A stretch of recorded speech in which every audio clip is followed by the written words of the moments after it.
Bom, então, boa tarde a todos e todas, agradeço aí pelas presenças, a gente está aqui mais uma conferência no grupo Cinearte.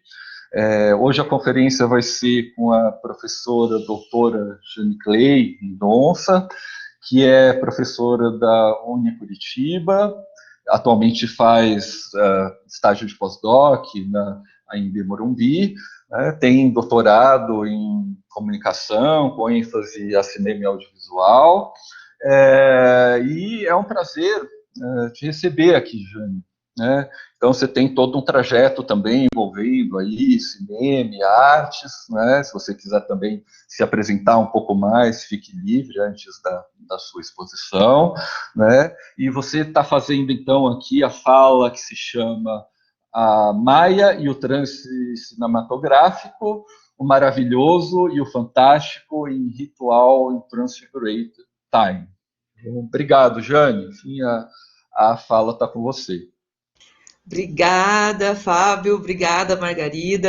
É muito bom estar aqui com vocês e falando agora dessa minha pesquisa do pós-doutorado. É a primeira vez que eu trago um pouco do que está sendo, né, essa pesquisa que eu comecei este ano.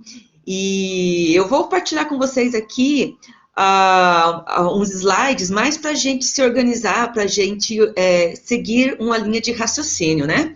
Então, eu vou começar a partilhar aqui o arquivo.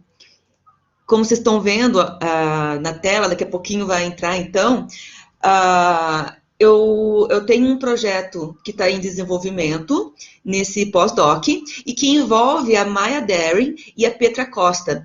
Mas, neste momento, eu estou investigando as obras da Maya Deren. Depois, eu vou para a Petra Costa. E o que eu estou trabalhando agora em relação às obras da Maya? É o maravilhoso, o fantástico, a metáfora, a alegoria, que estão presentes nas obras da Maya. E, particularmente, hoje eu vou falar dessa presença da construção de um transe cinematográfico, que eu explico brevemente para vocês aqui no decorrer da minha fala, em Ritual in Transfigured Time, que foi realizado em 46, tá? Então, eu vou começar aqui com vocês falando um pouquinho sobre alguns pontos que eu separei aqui, para que vocês entendam por que eu estou falando, por que eu estou trabalhando nesse trabalho, por que eu estou no experimental, por que eu estou no poético, certo? O título do meu projeto de pós-doutorado é Inominável, uma incursão ao poético e experimental na composição da tessitura de um documentário intimista.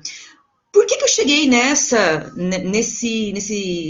conclusão? Por que eu optei por essa pesquisa, né? Isso tem muita relação com o meu percurso no cinema e audiovisual. Então, não tem como eu falar do meu projeto de pós-doutorado sem falar sobre o meu percurso. Bem brevemente, né, porque para a gente não ficar muito aqui no flashback, né, mas eu tenho formação na graduação em letras, português e inglês, e a minha segunda graduação foi em publicidade e propaganda. Eu sempre atuei com criação em agências de publicidades e holdings. E mais tarde, né, eu fiz uma especialização em gestão do design. Depois dessa especialização, eu fiz uma segunda especialização, que foi em assessoria de comunicação, sempre trabalhando, daí eu já comecei meio que trabalhar o audiovisual ali, que começou em agências de publicidade, e a minha terceira especialização foi em cinema, com ênfase em produção audiovisual. Fiz também um mestrado na linha de letras, em letras, linha literatura e sociedade, estudos comparados, onde eu já estudei Hoje é Dia de Maria. Eu estudei a alegoria na série Hoje é Dia de Maria. E fui para o doutorado, onde eu estudei a narrativa seriada em uma série de animação que é Hora de Aventura. Muitos me perguntam, então você estudou animação? Eu costumo dizer, eu estudei a narrativa seriada, que por coincidência está numa série de animação, porque quando você estuda narrativa seriada, você está estudando a narrativa em geral, né? Principalmente quando a gente foca a questão do consumo e produção de audiovisual contemporâneo. E eu sou professora, né, do Unicuritiba, como o prof. Fábio colocou ali, e eu trabalho cinema, linguagem audiovisual, com as turmas de publicidade e propaganda, já trabalhei com audiovisual no que concerne documentário, com turmas de jornalismo, já dei aula também de audiovisual para turmas de design gráfico, ou seja, eu estou sempre envolvida com algum aspecto do audiovisual e do cinema nos cursos nos quais eu dou aula. E aí eu também dou aula no curso de design de animação. Eu sou uma das professoras que inauguraram esse curso aqui no Unicuritiba. Então eu trabalho técnicas audiovisuais, trabalho narrativas, trabalho, enfim, PI, né, o projeto integrador, que foca na produção de curtas-metragens de animação em 2D. Eu sou a professora que coordena isso. E por muito tempo, nesses últimos 4, 5 anos de doutorado, eu comecei a construir uma trajetória em que muitos me viam como uma pesquisadora de animação, como eu falei para vocês. Não é bem animação que eu pesquisava, né? Mas a narrativa que constrói e embasa essa animação.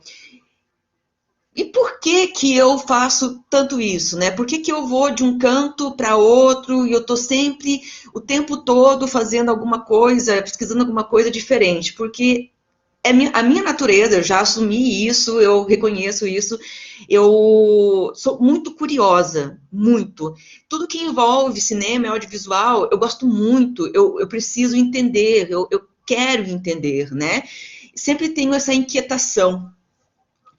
Mas, quando eu terminei o meu doutorado, fiquei satisfeita, né, com o resultado ali, criei o mapa multidimensional, onde eu fiz uma ligação de todos os episódios, em todas as temporadas de Hora de Aventura, para entender como que a narrativa se desdobrava, mas tinha algo em mim que há algum tempo vinha me suscitando alguns questionamentos.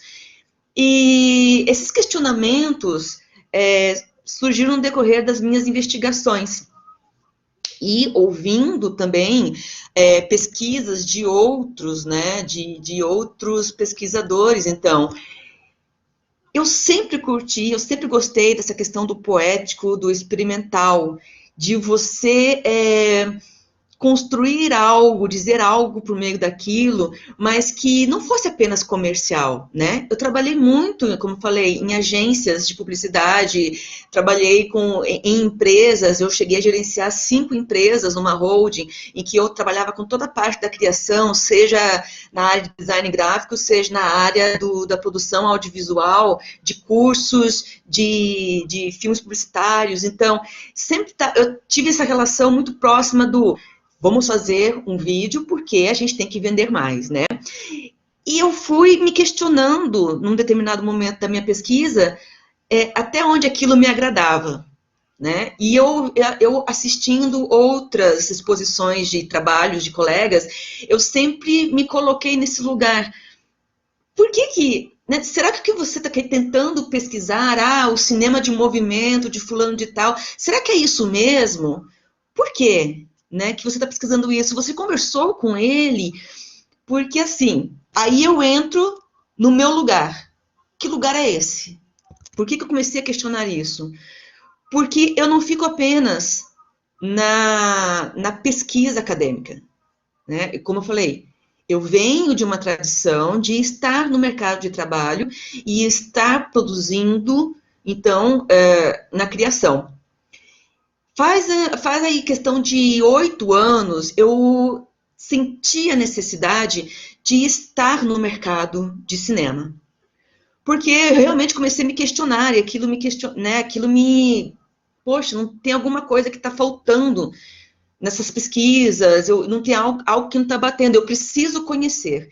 E eu comecei a trabalhar, então, com cinema. Hoje eu tenho uma produtora que é pequena. A gente começou fazendo alguns vídeos para a internet, como vídeos manifestos, institucionais, e em paralelo, trabalhando com obras independentes.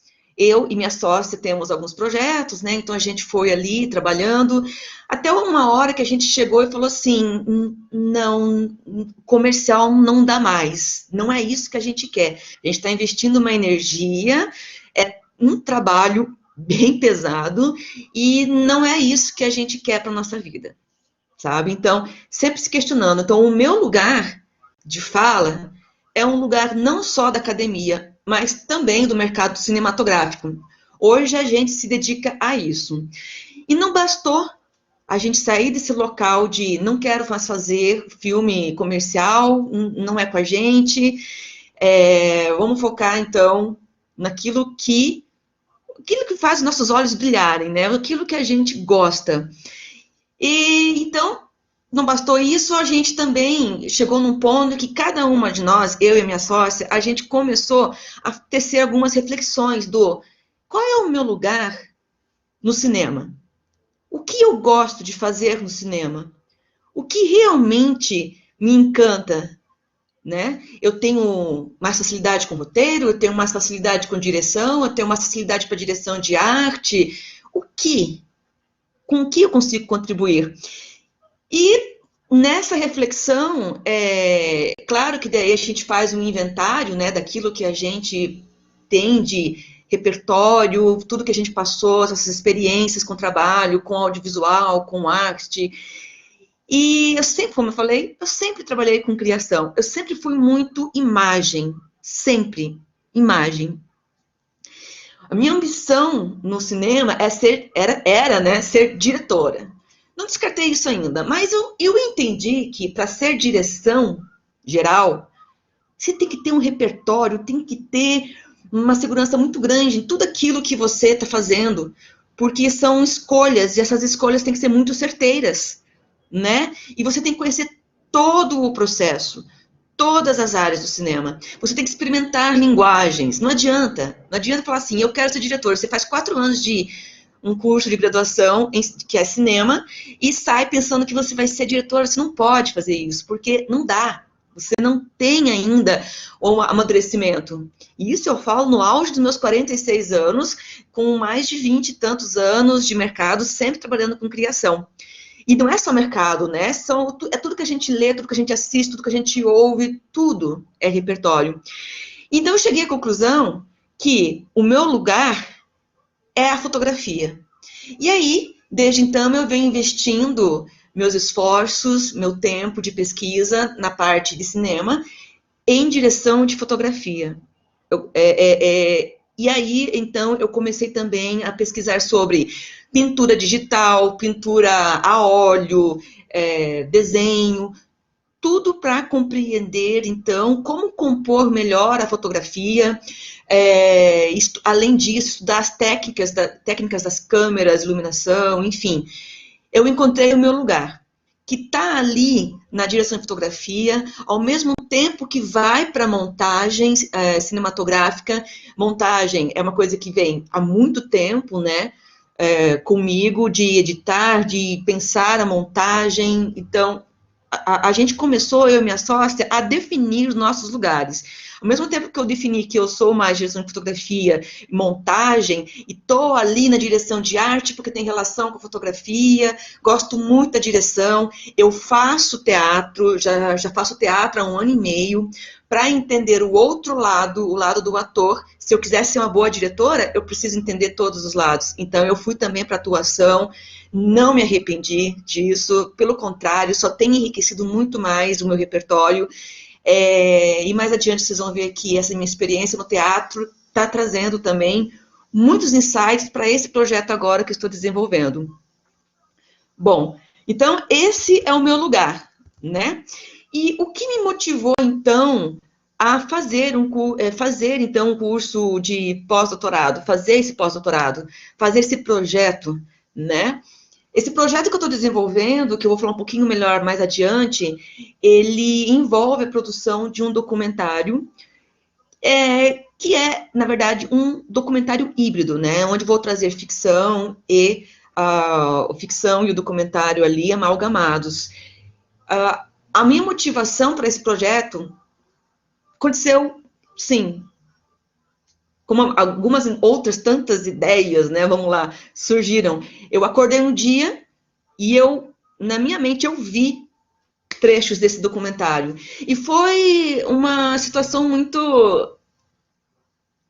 Estranho não é o termo, mas foi, não sei, foi uma surpresa para mim também. Foi logo depois do início da pandemia, no ano passado. Logo no início, né, tinha um monte de gente fazendo curtas em casa, para falar um monte de coisa. E eu não... Inclusive, a minha sócia, ela começou a fazer alguns experimentos, a fazer um pequeno curta-metragem, pequeno mesmo, em casa, experimentando um mundo micro, né, por meio de lentes macro.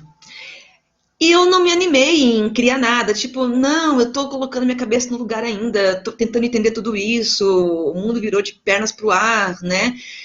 E um dia eu acordei com essas imagens na minha cabeça e eu tinha um sentimento envolvido, algo que me inquietava. Eu via muita gente falando do que mudou, do que estava mudando, dessa questão de adaptação, e de repente eu queria falar de algo muito mais profundo que isso, sobre sensações. Então eu posso dizer que a minha motivação surge também desse momento, né, que impactou todo mundo. Uns mais, outros menos, uns gradativamente, né? E foi então que eu guardei esse projeto, aquela ideia ali, e mais tarde surgiu a oportunidade de transformar esse projeto num projeto de pós-doutorado. Então, esse projeto que estou desenvolvendo não é apenas uma pesquisa, mas é uma pesquisa que envolve a produção de uma obra também, né?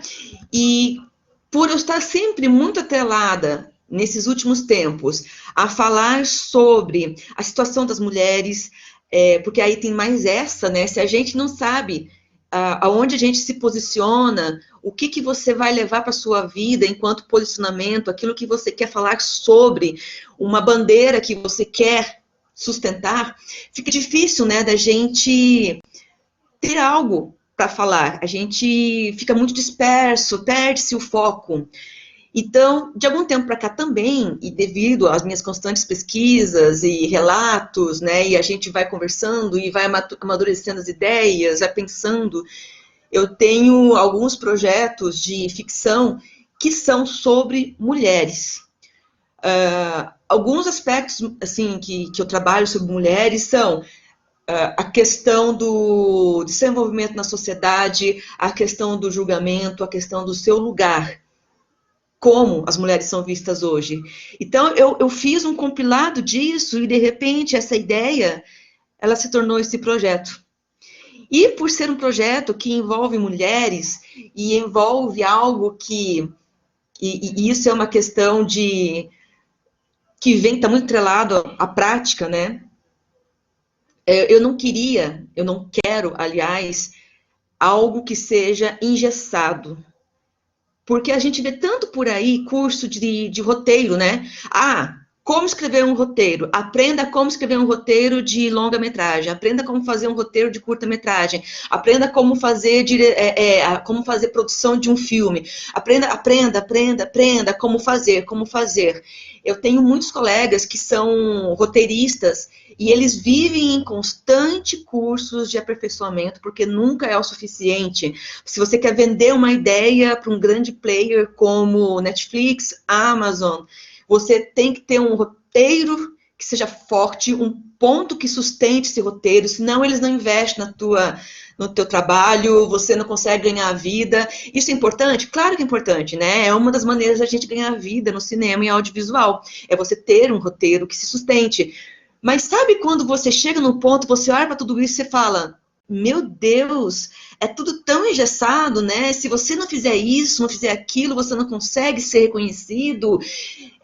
Isso colaborou para a minha visão do experimental. Eu tomei essa decisão de, eu preciso estar nesse mercado comercial, é o meu foco, é a minha ambição. Eu cheguei à conclusão que não. Esse não é o meu objetivo. Eu não quero esse lugar. Eu quero o experimental. É isso que me enche os olhos.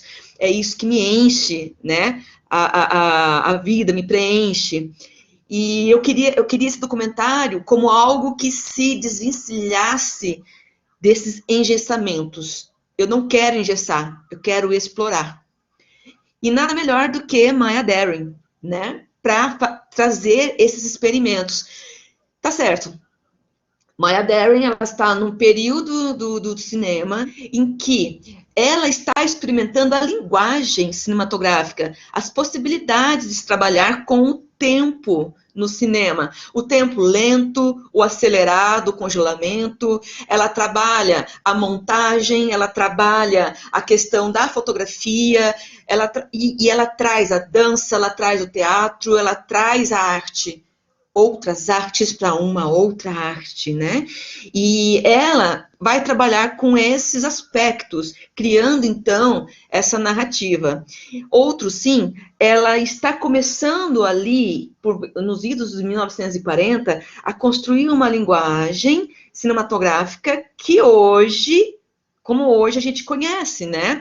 Que é esse brincar de diferentes lugares encadeados, que isso, quem começou, né? Vamos lá, Kuleshov, Eisenstein, Vertov, então, e isso foi se consolidando. Mas ela, em específico, ela traz algumas temáticas que me chamaram muita atenção.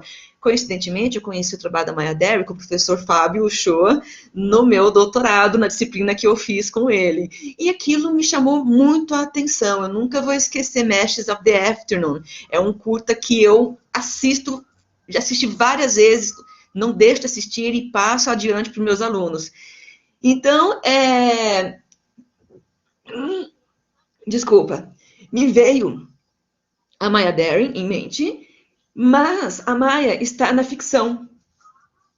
Como eu quero fazer um documentário híbrido, me veio também em mente Petra Costa, mulher brasileira, que também vai discutir esses aspectos, mas documentário.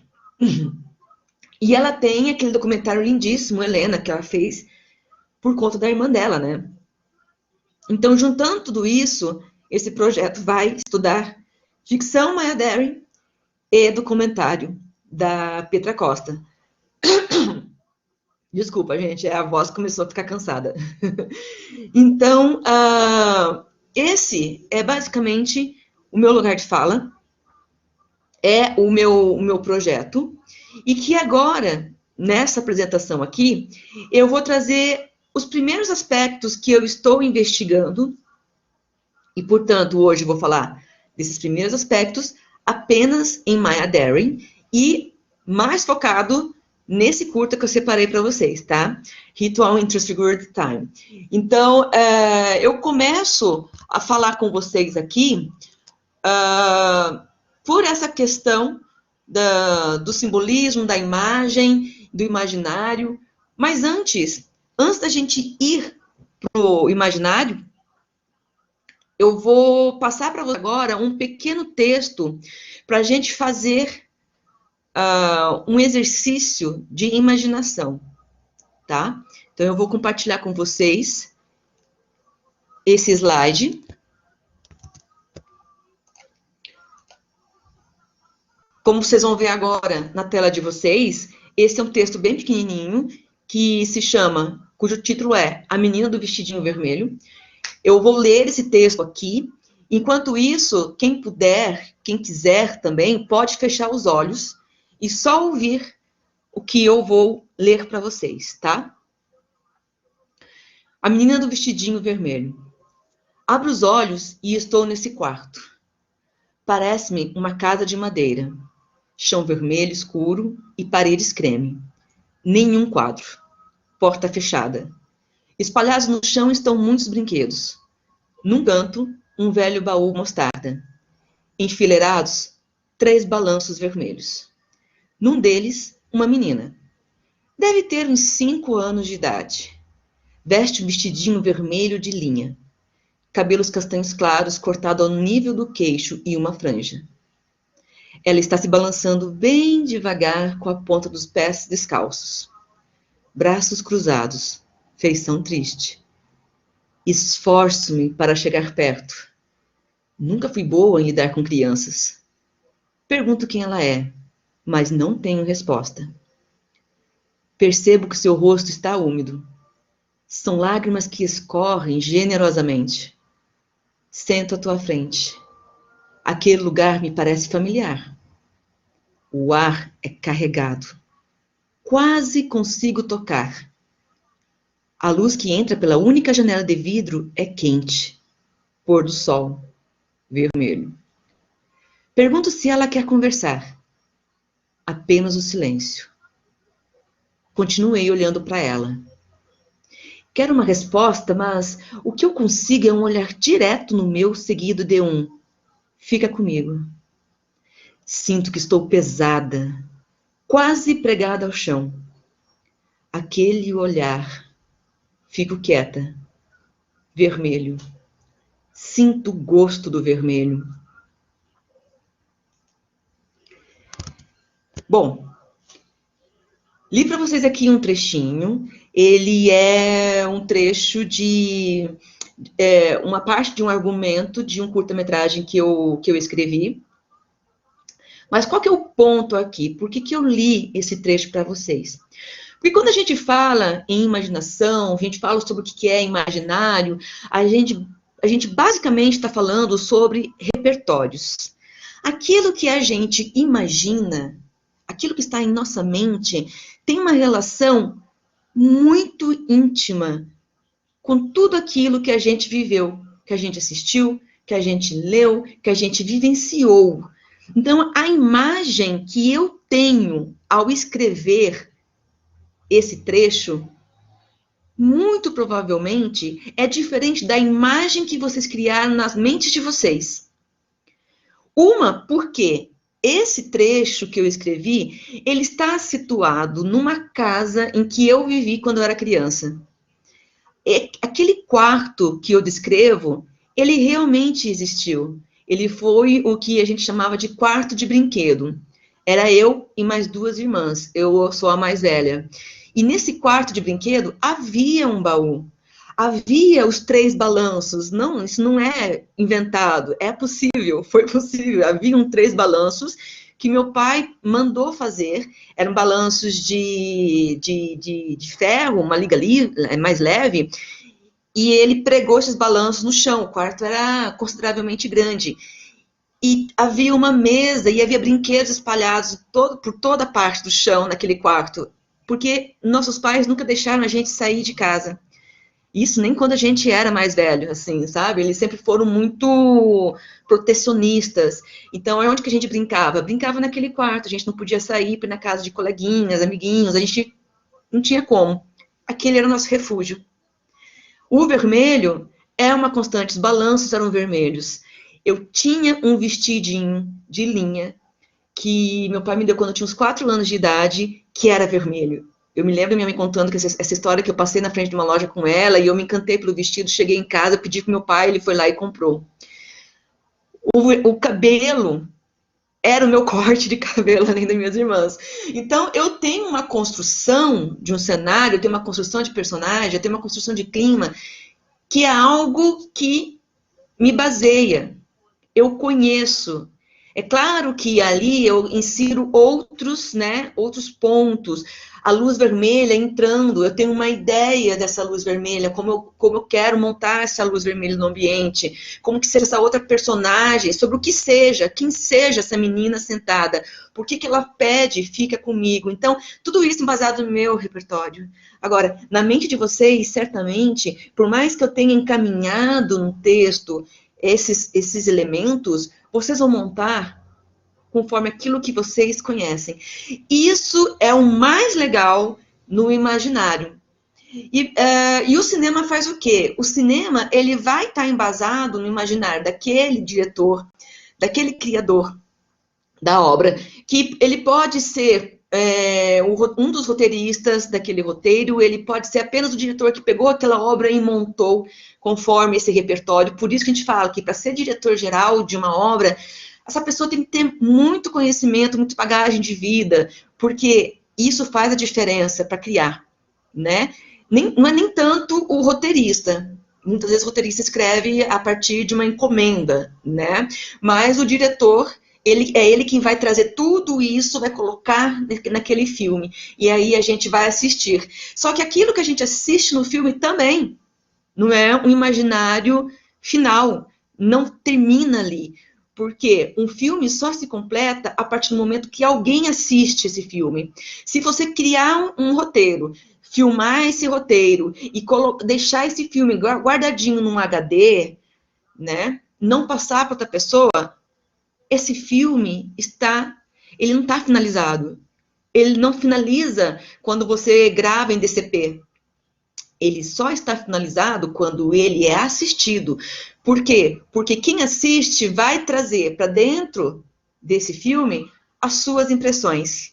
Então, você dá vida, dá continuidade a isso. E aí a gente gira, a gente cria isso daí, esse imaginário. Tanto é que muitos filmes não são óbvios na sua fala, ou o término é em aberto, porque é preciso deixar em aberto para que esse público vai entender, então, aquilo que ele achar conveniente, aquilo que melhor se alinha com o seu imaginário. Vai ter gente que não vai entender? Sim, vai ter gente que não vai entender, mas, né? Então, isso eu coloquei para vocês entenderem por que quando a gente fala sobre criação em cinema, a gente está necessariamente falando de um imaginário, né? E o imaginário, ele é composto por alguns elementos que precisam estar muito bem definidos. E quais são esses elementos? O ponto de partida desses elementos do imaginário? A imagem, a ideia e o símbolo.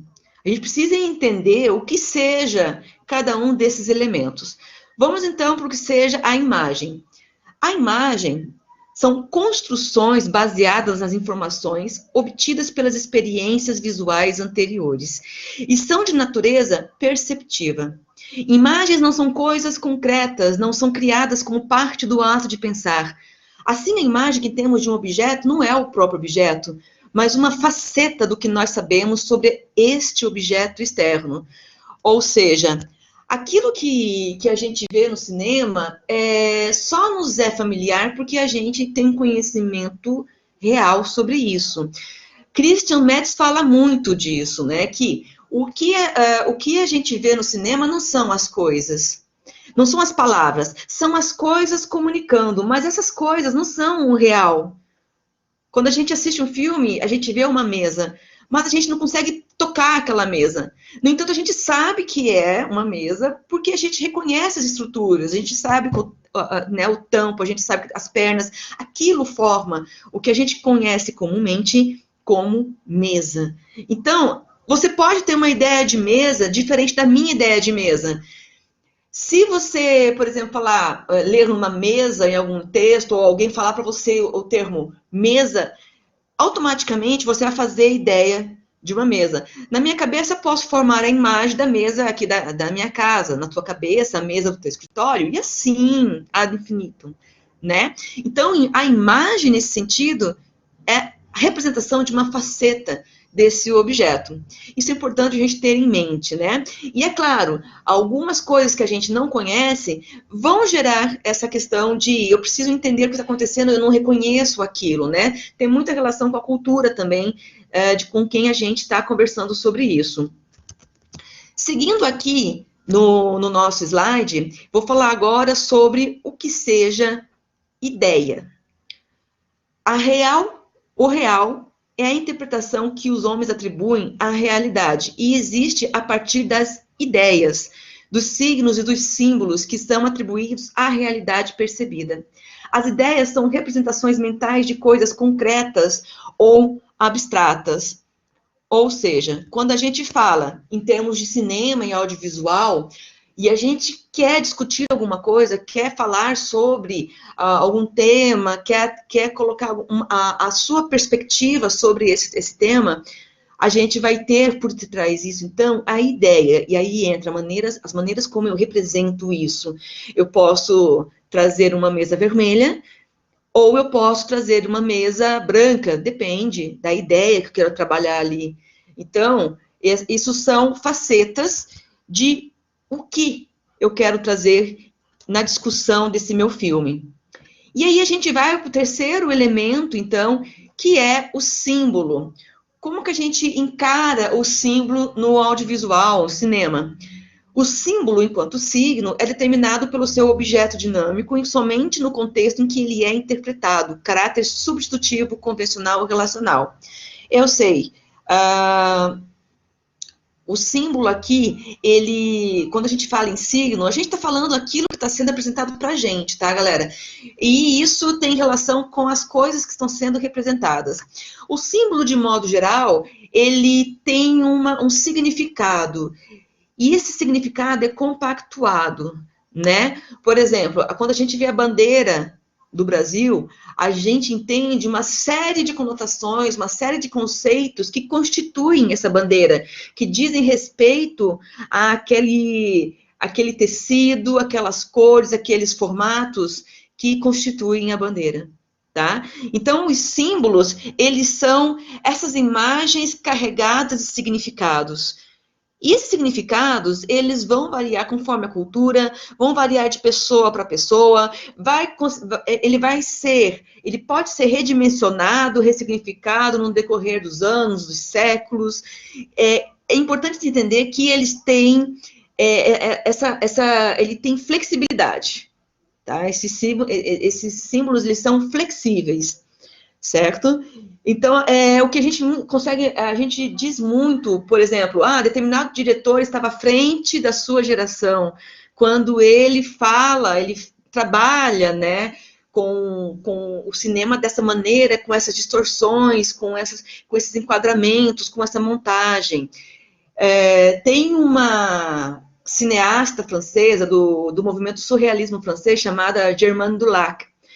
Ela tem um filme que é de 1927, que é maravilhoso, maravilhoso. E ela já traz indícios desse trabalho do poético experimental para dentro do filme dela. Veja bem, 1927, muito antes da Maya Deren, dos anos 40, pelo menos 20 anos antes da Maya Deren, trabalhar com os seus filmes, né, dela ir para esse lado do experimental.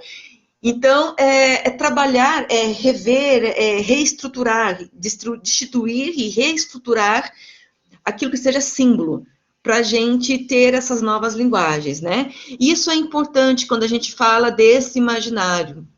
Seguindo aqui, então, adiante no nosso slide, agora a gente vai adentrar a mais 3 conceitos que eu trago aqui para vocês, que é exatamente o imaginário, o fantástico e o maravilhoso. A gente primeiro entendeu o que seja imagem, o que seja, né, a ideia e o que seja, então, o símbolo, para adentrar agora nesses outros 3 conceitos. O primeiro deles, aqui na ordem, é o imaginário. De maneira geral, o imaginário é a faculdade originária de pôr ou dar-se sob a forma de apresentação de uma coisa ou fazer parecer uma imagem e uma relação que não são dadas diferentemente na percepção. É formada a partir do apoio no real, na percepção, mas que é transfigurado e deslocado, criando novas relações inexistentes no real. Por que é fundamental entender isso? Porque há muito tempo houve autores, pesquisadores que diziam que o imaginário é algo que é criado a partir do zero. Tudo que é imaginário é criado a partir do zero. Mas vamos lá. Tudo que a gente vai produzir, tudo que a gente consome, seja lendo, seja andando na rua vendo uma imagem, ele vem de algo que a gente monta imageticamente na nossa mente, certo? A gente vai lembrar de um trecho de livro, geralmente, claro, tem aqueles que têm imagem fotográfica, né? A gente realmente não lembra exatamente das palavras, a gente não lembra da página, mas a gente lembra da imagem que a gente construiu a partir de um trecho de um livro, seja ele de literatura, ficção, ou seja ele uma biografia ou um texto sobre cinema. A gente geralmente tem uma imagem. Então, quando a gente fala imaginário, a gente está criando alguma coisa A gente precisa se pautar naquilo que a gente conhece. Por isso, o repertório. Vem daí a importância do repertório, porque a gente constrói a partir de imagens. Então, o imaginário, ele se apoia em imagens, em algo que a gente já viu, que a gente ouviu, que a gente criou a partir de algo, que vai trazer aqui como referência. Ou seja, o imaginário sai do zero. A gente precisa desse apoio. Muito bem. Seguindo aqui nessa questão do imaginário, então, esse imaginário faz parte da representação como tradução mental de uma realidade exterior percebida, mas apenas ocupa uma fração do campo da representação, à medida que ultrapassa um processo mental que vai além da representação intelectual ou cognitiva. Outro sim, a representação imaginária está carregada de afetividade e de emoções criadoras e poéticas. Ou seja, quando Germain Dulac, lá em 1927, criou as suas obras, aquelas distorções de câmera que ela trabalhou têm relação no imaginário que vem do real, mas que ultrapassa essa visão do real. E ela faz interferências nessas imagens para ela discutir alguma coisa, impregnar uma afetividade, uma noção, uma perspectiva. Da mesma forma, quando eu escrevi A Menina do Vestidinho Vermelho, eu trago uma imagem que é real, ela realmente existiu, mas eu trago nessa imagem, eu acoplo, eu insiro, né? Eu vou amalgamar nessa minha imagem real uma percepção, um sentimento, um questionamento, uma perspectiva daquilo que eu quero discutir nessa imagem que foi pautada no real. Quando a gente vai para Maya Deren, o mesmo acontece. Então, Maya Deren vai trabalhar com essas imagens, mas ela vai experimentar, então, a linguagem cinematográfica a partir de uma perspectiva de um imaginário que tem, sim, uma base num real que ela brinca, ela experimenta audiovisualmente, tá? Isso é muito legal, porque aí se começa a entender que a gente está sempre atrelado a essas condições do repertório, das percepções, daquilo que eu quero dizer. E é claro que existem maneiras, né, diversas, inúmeras maneiras de se trabalhar com isso. Uns vão mais para a sensibilidade no experimentar, uns vão mais para o comercial. Por isso a gente tem algumas diretrizes, né, que tornam essa obra mais comercial ou mais experimental. Seguindo aqui no nosso slide, vamos falar agora sobre o que seja, então, o fantástico, a narrativa do fantástico. E eu sempre vou bater muito nessa tecla, porque eu vejo muitos trabalhos falando a narrativa do fantástico, o fantástico não sei aonde, mas as pessoas não entendem bem o que seja a narrativa do fantástico. O que é, então, esse contexto? Segundo Tzvetan Todorov, o fantástico é uma narrativa que nos transporta, então, ao âmago desse irreal, do inusitado. No mundo que é exatamente o nosso, aquele que conhecemos, sem diabos, sílfides, nem vampiros, produz um acontecimento que não pode ser explicado pelas leis desse mesmo mundo familiar. Aquele que o percebe deve optar por uma das duas opções possíveis.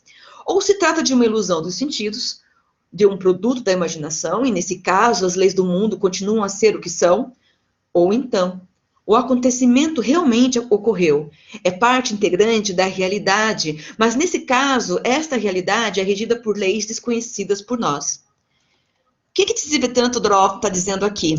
Que a narrativa do fantástico, ela reside nisso que a gente considera irreal.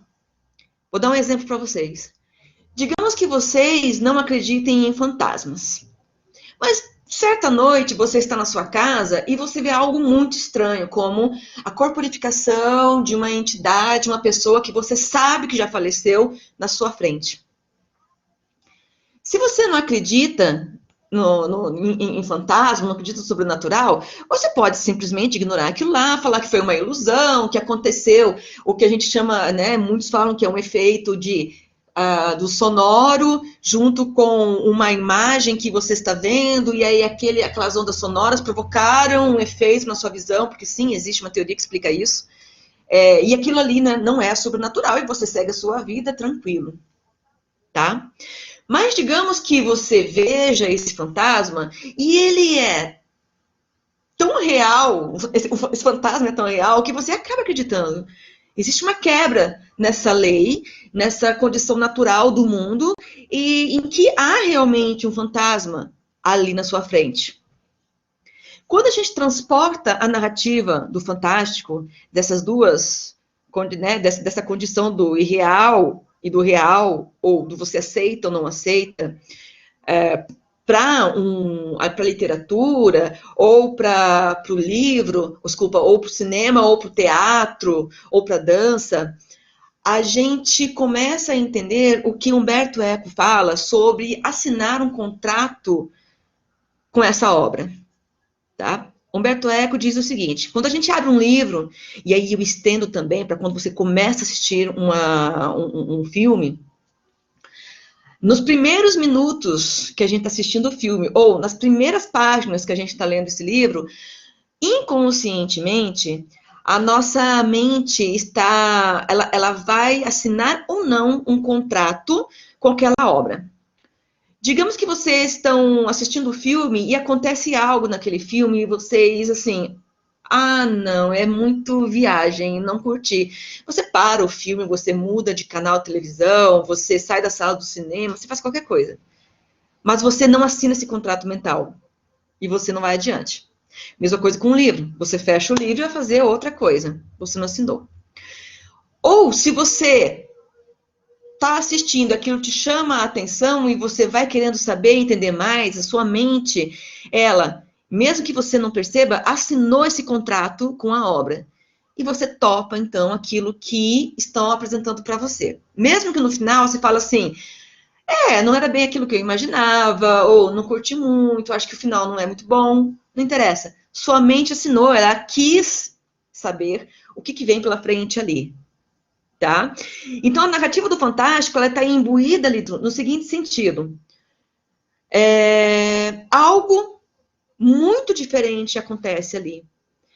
Aparece um fantasma naquele filme. E você sabe que na vida real, nas leis que você conhece pelo mundo real, isso não acontece. Na sua crença, isso não acontece. Mas você vai assistir do mesmo jeito. Tudo pode numa obra. Então, isso é a narrativa do Fantástico. E por incrível que pareça, a narrativa do Fantástico não está na obra inteira. A narrativa do Fantástico é um ponto dentro de uma outra narrativa. E é aí que eu falo que muitos vão se equivocando quando vão fazer uma leitura, falam que essa obra ela é pura narrativa do Fantástico. Porque a narrativa do Fantástico não é a obra inteira. E aí eu vou explicar para vocês um pouquinho agora nesse slide aqui da apresentação. O fantástico ocorre na incerteza. Ao escolher uma ou outra resposta, deixa-se o fantástico para se entrar no gênero vizinho, o estranho ou maravilhoso. O fantástico é a hesitação experimentada por um ser que só conhece as leis naturais, face a um acontecimento aparentemente sobrenatural. Vou dar um outro exemplo para vocês aqui. Não sei se vocês assistiram A Viagem de Chihiro, que é um longa-metragem de animação, que conta a história de uma criança que ela vai para um mundo desconhecido, um mundo do sobrenatural com os pais. Sem querer dar spoiler, né? Mas essa obra já está há muito tempo aí, né? Já foi produzida há um tanto tempo. Quem não assistiu, super recomendo que vá assistir. Mas o spoiler que eu vou dar não impede que vocês vão assistir, a obra é linda de qualquer maneira, tá? O que acontece? Essa criança vai para esse mundo e os pais dela viram porcos. Esse mundo em que ela está é o mundo dos mortos. Ela atravessa um portal e vai para o mundo dos mortos. É algo inusitado? Talvez para quem é da cultura ocidental, sim, é algo inusitado, né? Muitos não acreditam, enfim, nós temos, né, na cultura ocidental, temos, em sua grande maioria, uma educação em que a gente não acredita muito, né? Não vai para esse mundo maravilhoso. Contudo, na cultura oriental, não existe barreiras entre o mundo real, que a gente está aqui, e o mundo espiritual. Logo, isso é muito comum que aconteça, né? Então, essa criança, na animação, ela vai para esse mundo dos mortos, os pais dela se tornam porcos, mas ela ainda não se dá conta daquilo que está acontecendo, ela não entende. E aí tem um personagem que vai guiar essa criança, né, essa menina, a Chihiro, nesse mundo. E aí tem um momento em que ele mostra para ela a ponte que ela tem que atravessar para chegar ao mundo real, para sair do mundo dos mortos. E ela se questiona sobre os pais dela. E meus pais? Como é que eu vou levá-los comigo? Eles vão ficar aqui, eles se tornaram porcos mesmo, eu tenho que levá-los embora. E aí, o outro personagem que está guiando ela fala: seus pais viraram porcos. Nesse momento, quando ele confirma o que ela temia, esse pequeno momento de hesitação dela entre acreditar ou não que os pais dela se tornaram porcos, isso é a narrativa do Fantástico. Apenas isso. Ela sabe que, na vida real, não se tornam, né, porcos. Mas aquilo ali, quando ela se dá conta de que os pais dela realmente se tornaram porcos, ela entende que naquele mundo, as leis do mundo real foram quebradas. E ela vai aceitar isso. Então percebam que a narrativa do Fantástico não é a história toda, é apenas esse momento. E é para aí que eu sempre aponto, né, que eu sempre trago esse questionamento, e eu sempre faço muita questão de trazer para todos esse dali. Tudo que sai dali agora é do meio do fantástico maravilhoso. Eu aceito que aquilo não acontece no mundo real, mas acontece nessa narrativa. A partir dali, eu já estou indo para o maravilhoso. Então, a gente entra nesse outro conceito aqui, que permeia o fantástico e o maravilhoso. Fantástico e Maravilhoso é a classe de narrativas que se apresentam como fantásticas e que terminam por uma aceitação desse sobrenatural. A Chihiro aceitou. E logo, toda a narrativa se desenrola. Estas são narrativas mais próximas do fantástico puro, pois este, pelo próprio fato de permanecer sem explicação, não racionalizado, sugere-nos realmente a existência do sobrenatural. E nada mais do que como no caso aqui de Viagem de Chihiro, essa aproximação da crença, né? Essa aproximação de uma cultura que vem e impregna essa obra. Aí vocês podem se perguntar, mas tá, beleza, mas toda obra experimental, ela vai para esse mundo do sobrenatural? Não necessariamente nesse termo literal. Quando a gente fala em fantástico, maravilhoso, numa obra experimental, que não necessariamente esteja trabalhando com espíritos, com religião, com crenças, a gente está falando de uma narrativa que vai para uma configuração que permeia a metáfora, que permeia a alegoria. Mas não seja sobrenatural, mas sim alça um outro nível de entendimento e que vai impregnar essas imagens e esses sons também, né? Porque audiovisual e cinema não é só a imagem, mas também o som que está ali. E ele vai trazer não diria que o termo certo seria aura, né? Mas ele vai trazer camadas de significado que estão sim relacionadas com um modo de pensar, um modo de se atribuir sentidos àquelas imagens e sons. Por isso a gente sai agora do fantástico maravilhoso e entra naquilo que a gente já aprendeu desde muito cedo, né? Sobre o que seja a metáfora, né? A metáfora, em seu conceito mais restrito, significa uma figura de retórica em que a significação habitual de uma palavra é substituída por outra e é só aplicável por comparação subentendida. Vocês sabem quem trabalhou muito com isso no cinema, né? Sim, quem lembrou e falou Sergei Eisenstein, falou certinho, tá? Principalmente naquela obra dele, The Strike, a greve, quando ele substitui o embate entre civis e polícia pelas imagens de no frigorífico com um boi sendo abatido. Ele substitui. Ele não mostra literalmente o embate, né? A morte das pessoas, né? Ele vai para ali. O que ele quer dizer com isso? Só essa imagem já está carregada de significados, de conceitos, de reflexões. Que eu tenho certeza que em algum momento do estudo de vocês sobre cinema, vocês já devem ter se deparado com isso, vocês já devem ter discutido sobre isso. Né? Então, eu não vou agora explicar exatamente aquele trecho de Eisenstein, mas metáfora é isso. Eu substituo aquilo ali. Ao mesmo tempo que nós temos também o termo alegoria, e por alegoria, né, eu falei para vocês no comecinho dessa minha fala aqui, eu estudei alegoria em Hoje é Dia de Maria. Mas o que é alegoria? É um modo indireto de representar uma coisa ou uma ideia sob a aparência de outra. Ou seja, eu vou falar sobre alguma coisa, não apenas substituindo a imagem, mas eu posso criar essas imagens no sentido de levar a pessoa a entender o que eu quero falar. Quem vai trabalhar muito com alegoria é Walter Benjamin, né? E quando ele fala sobre estética da arte. Então, ele vai para esse momento na arte em que as pinturas eram criadas justamente para induzir você a pensar, a incutir ou aprender alguma coisa.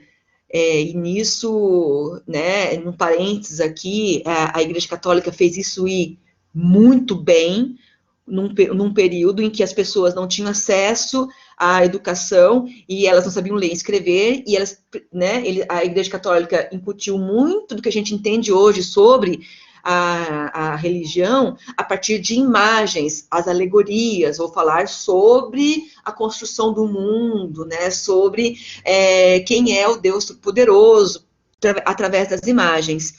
Então, percebam que a gente saiu apenas do que seja fantástico, a gente foi para o fantástico maravilhoso, mas a isso, ao sobrenatural aqui, a gente traz a metáfora e a alegoria, que vão impregnar as imagens, então, dessas obras experimentais. Então, por que eu falo que do transe cinematográfico na obra da Maya Deren? Esse termo transe, ela não vem especificamente dessa obra que eu estou falando para vocês hoje, né? Vem de uma outra obra de Maya Deren, que é, na verdade, um documentário que ela faz, e ela traz as pessoas, né, daquela tribo entrando em transe, fazendo rituais, e aí eu percebi que todo documentário ele era embasado nesse transe. E quando eu fui para as outras obras da Maya, eu percebi que há um estilo, na verdade, no estilo da Maya Deren, uma linguagem que te leva a um determinado transe, em que a gente entra nessa narrativa e, a partir do momento que a gente aceita esse fantástico maravilhoso, a gente vai percorrendo e é induzido na linguagem dela. E por isso, eu estou desenvolvendo ainda melhor, faz parte desse meu desenvolvimento, dessa pesquisa, tentar entender melhor e conceituar melhor o que para mim seja o transe cinematográfico. É claro, a gente sabe que né, pode ter mais outras obras por aí falando também sobre isso, mas eu quero entender isso a partir de um cinema experimental. para mim, nesse momento, transe significa a imersão em um estado de fluidez narrativa que permite ao indivíduo transcender o visível na busca da compreensão do invisível. Tá? Então, Merleau-Ponty fala muito sobre isso. Ele tem um livro chamado O Visível e o Invisível, né? Ou seja, eu quero adentrar a esse invisível, acessar esse invisível através daquilo que está me sendo apresentado, mas eu preciso fazer uma imersão. E essa imersão para o acesso é o que eu chamo hoje de transe cinematográfico. É essa proposta ao público, espectador, de adentrar a obra para acessar alguma coisa. A gente sabe que existem diferentes tipos de leitores, e por leitor aqui eu estou falando também não só do leitor de literatura, mas de consumidores de obras audiovisuais. Tem tipos bem diferentes, né? Sem querer entrar em questão de gostos, mas nós temos leituras diferentes, a gente sabe disso. Então, esse transe, ele vai ser moldado a partir dessas leituras diferentes. E essas leituras diferentes nos levarão a lugares diferentes. O grande barato, que eu acho, assim, dessas obras experimentais, é que, justamente, essa questão de não trazer nada revelado é que vai permitir com que o público possa pensar sobre isso. Tem gente que assiste Maya Deren e fala muito sobre, ela está falando sobre uma visão do feminismo, que não sei o quê, nanã. Outros vão olhar, assistir a obra dela e vão falar, não, ela está falando aqui sobre a arte, sobre a expressão do corpo, o corpo enquanto ferramenta, enfim. Você pode falar de um monte de coisa, e pode ser tudo isso, ou nada disso junto, né? Esse é o grande, acho que a grande pegada, e o que me chamou muito a atenção na obra da Maya Deren, tá? Então, a partir disso que eu falei agora, eu separei para vocês esse curta da Maya Deren, Ritual in Transfigured Time, de 1946, que é a base, então, do que eu estou começando a analisar, a partir da narrativa do Fantástico Maravilhoso, trazendo agora para isso aqui esses conceitos, né? Então, assim, aonde que se encaixa a narrativa do Fantástico e o Maravilhoso aqui nesse filme da Maya Deren? A gente tem um ponto muito específico dessa obra, que é essa hesitação da personagem quando está sentada à frente do que seja a Maya Deren, né, a pessoa que está ali, e ela tem esse momento de hesitação, algo aconteceu, mas ela vai adiante, né, ela topa nisso. A gente também tem um momento em que ela levanta o véu e olha para a sala, algo está ali diferente, né? Algo que a impacta. Ao mesmo tempo, e que a gente também tem, enquanto espectador, esse momento da suspensão, esse momento do inusitado, quando a gente olha ela com outro figurino. Tem essa passagem imediata e não se explica. A partir dali, quando personagem e público adentram essa história, nós já temos o Fantástico Maravilhoso. Tudo bem, o que são essas pessoas andando? O que pode ser aquilo ali? Não vai a lugar nenhum, as pessoas estão olhando e passando uma pelas outras, mas não param. Para mim, a minha leitura sobre isso ali é uma grande metáfora do que são os encontros e desencontros na vida. Ou a busca pela sua alma gêmea, a busca constante das pessoas, né? Que é como se a vida fosse esse grande salão de festas em que as pessoas transitam na busca ou na procura de algo, né? De alguém que vai ser seu companheiro, né? Assim que quando a gente vai pro jardim, nós temos uma grande alegoria em que a Maya Deren nos retrata ali o quadro de Botticelli, A Primavera, tendo as 3 personagens femininas, né, ali atrás, e você tem a estátua, né, você tem quase que uma representação de um guerreiro grego ali, que é essa pessoa em que a personagem está apaixonada. E aí você tem um desdobramento dessa história nisso que podemos ler como o paraíso para essa pessoa. E um final que te leva a interpretar muitas coisas. Uma delas é a falta da crença agora, né? Essa desilusão. Como eu falei para vocês, no experimental a gente pode ter inúmeras possibilidades de leitura. Tudo depende qual é da perspectiva que você está assistindo, e é claro que está ligado intimamente com o seu repertório, aquilo que você acredita, né? Tudo, esse conjunto todo do indivíduo tem que estar presente na hora de assistir um filme experimental. Eu gosto muito disso, porque é um exercício muito intenso, né, que a gente precisa ter. Bom, então agora a gente vai para. Estamos indo já para o final, tá? Eu vou falar um pouquinho do que seja o meu projeto, que, como eu falei, eu não vou parar na Maya Deren, ainda vou para Petra Costa.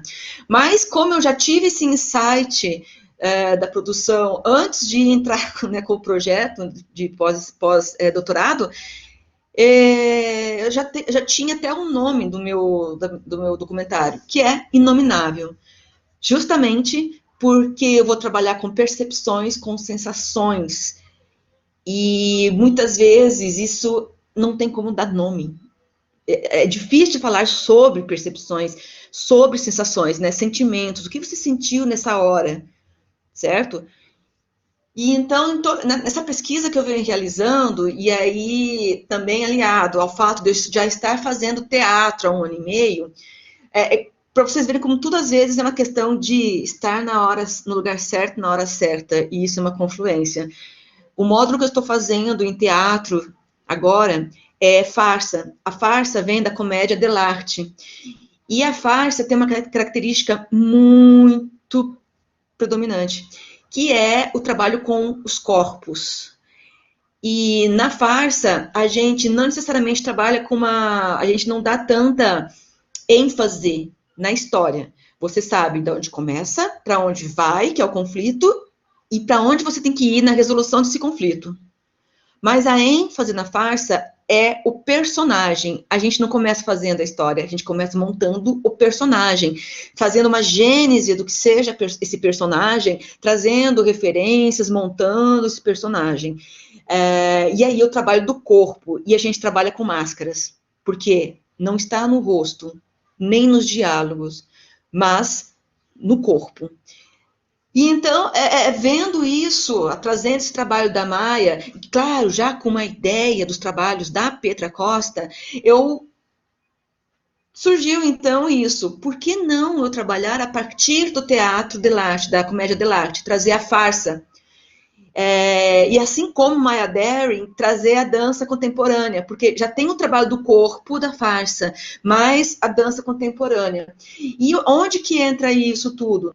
Nessa peça híbrida, né? Nesse documentário híbrido. Como que eu penso em montar isso?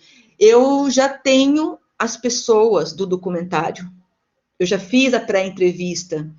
É um documentário somente com mulheres, a percepção das mulheres. Porque o que eu quero discutir nesse documentário é o lugar da mulher, essa sensação, essa percepção dos pequenos entraves do cotidiano. Ou seja, eu tenho mulheres com situações bem diferentes, umas enquanto empreendedoras, outras enquanto na família, outras em termos de estudo, com experiências, e elas vão falar não exatamente das experiências, mas o que elas sentiram com essas experiências. A experiência, para mim, é o de menos, eu quero o sentimento, né? Então, a partir dessas entrevistas, a minha proposta é criar uma história. Esse roteiro ele é um roteiro muito flexível desse documentário. Começa que o roteiro do documentário ele é um pré-texto, né? Depois a gente monta a partir do material que a gente coletou e aí vai montando esses sentidos. E se a gente olhar para o teatro, o módulo farsa do teatro, eles também têm começo, meio e fim, mas não há um roteiro cinematográfico nos termos de ficção, né? Que é o que eu busco, não quero engessamento, eu quero essa flexibilidade.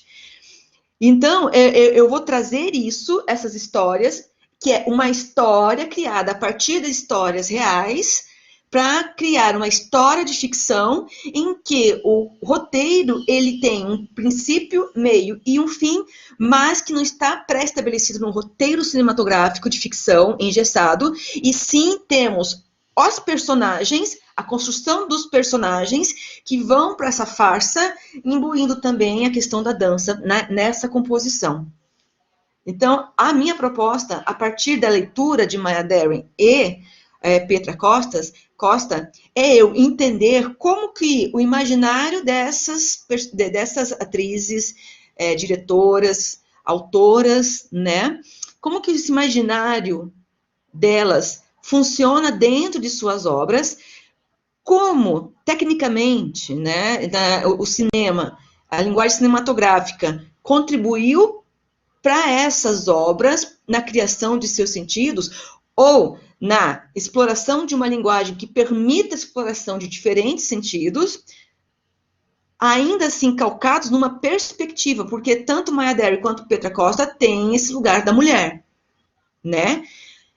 E isso que eu vou criar, ele na verdade, vai ser o resultado de um aprimoramento do meu olhar a partir dessas obras. Não que eu vá trazer coisas da Maia, por exemplo, eu quero fazer esse trecho que a Maia fez aqui. Não, eu quero fazer esse trecho da câmera a pino, que a Petra traz aqui na Helena. Não, eu quero entender como elas trabalharam para isso se tornar material, tangível, na tela, para que eu venha, então, para um palco de teatro filmar o que seja uma obra audiovisual, porque tem mais essa. Não vai ser uma câmera parada e tudo acontecendo na frente dela. Eu tenho, sim, que ter uma preocupação com enquadramento, com essa posição. Por isso, começo, meio e fim. Mas temos um desenvolvimento aí, mínimo, né? Eu quero que seja mais flexível a partir disso. Bom, então, em termos gerais, nesse meu projeto, eu vou tangenciar alguns autores que vão discutir essa questão da mulher, né, o papel da mulher. Então, vamos falar sobre cinema, teatro, né? Eu vou trazer para cá a minha metodologia de pesquisa, enquanto análise fílmica ele vem ali de Jacques Monod e Michel Marie. Eu vou trazer Simone de Beauvoir, né, sobre o segundo sexo, Maya Deren, que também escreve, né, escreveu sobre cinema, Bill Nichols, Susan Sontag, que fala sobre fotografia. Então, eu pretendo, assim, criar esse escopo teórico, mas que ele também vai ser convergido numa obra audiovisual, tá? Então, por fim, para finalizar essa minha fala, quero deixar aqui, quem tiver interesse, entrar em contato, está aqui o meu contato no Facebook, no Instagram. Vai ser um prazer enorme poder discutir mais sobre isso, acompanhar outras discussões. Lembro que aqui, no que eu apresentei para vocês, eu vou disponibilizar esses slides para vocês, eu vou passar para o professor Fábio. Lembro que isso aqui eu estou arranhando a superfície ainda, né? Eu só estou na Maya Deren em alguns aspectos ainda, né? Dessas narrativas. Então, ainda tem um bom trajeto aí para eu fazer, que tem, claro, que culminar num ponto, num deadline, mas que certamente vai ter uma obra envolvida e vocês estão todos convidados a conhecer essa obra assim que estiver pronta. E obrigada. Era isso.